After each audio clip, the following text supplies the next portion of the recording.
Weh, Ngang, PAS dengan Muhyiddin Yassin ni, masa nak jadi kerajaan tu, PAS ni turut je semua.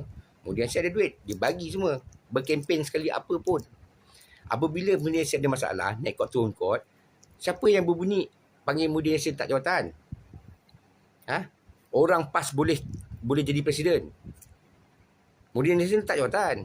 Bagilah kat korang laluan. Pasal apa? Ni perjuangan. Dia buat je apa yang korang nak. Berapa lama tunggu? Pasal apa? Dalam ahli PAS sendiri, ramai orang yang tergila-gilakan jawatan tu. Akhirnya Dr. Sam dapat jawatan tu. Sebab tu lama sangat. Gini tak panggil gila kuasa, nak panggil apa? Aku tanya pada kau. Aku beritahu pada kau.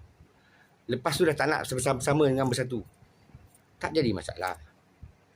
Pada awalnya, ni, orang PAS, ahli-ahli PAS dengar sini, aku nak cakap sikit. Pakai otak sikit berfikir.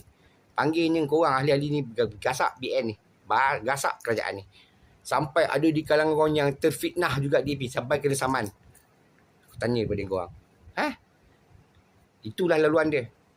Ini pemimpin macam ni, yang hanya memikirkan kepentingan diri dia. Lepas tu berangan nak pergi duduk, nak join, nak bersama-sama dengan orang BN. Orang BN nak korang ke? Korang tak terima malu apa?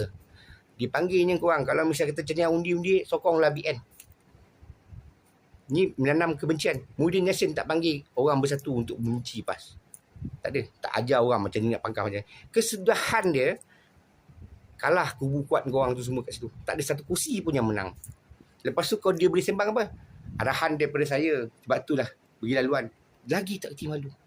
Tak hargai orang. Kau bayangkanlah weh. Korang ni memang tak ada maruah ke apa?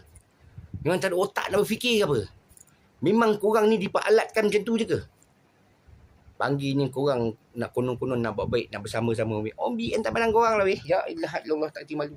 Disebabkan dia nak duduk sama-sama dengan orang BN, dipanggilnya korang buat macam ni.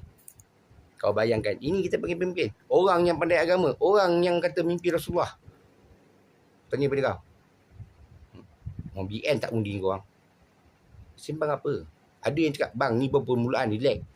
Kau faham tak? Permulaan dan pun seni pun dah macam ni rupa. Tak tahulah kalau PRU. Terus serang juga kau. Digunakan ahli-ahli bawah ni sebagai apa? Sebagai tembok. Batu loncatan untuk diri dia. Kau tak boleh fikir. Otak kau tak ada, tak boleh fikir. Kau keluarlah berjalan ni semualah Johor lah. Cerita apa kau ni? Bendunggak kau kat depan. Kau kena backhand kau dia ni. Serius aku cakap kau. Parti orang PAS sampai tolak habis tak nak. Bersatu pun orang tak nak. Pasal ahli bawah dengar cakap orang macam ni. Berlawan, bercakap bukan-bukan. Berkutuk orang bersatu macam-macam. Sebab tu orang tak nak. Disebabkan ada pemimpin yang macam ni, yang mengajar orang pula macam ni. Jadilah macam ni. Jadi, kau nak cerita apa? Aku cakap dengan kau lah. Kalau orang yang semua bergabung dengan PAS-PAS ni, apa negeri kerajaan yang tak pernah bergabung dengan dia? Cakap kau. Kalau macam ni perangai, silap Kedah, Terengganu, Kelantan, jangan kau sembang tu semua kuat-kuat, kubu kuat korang.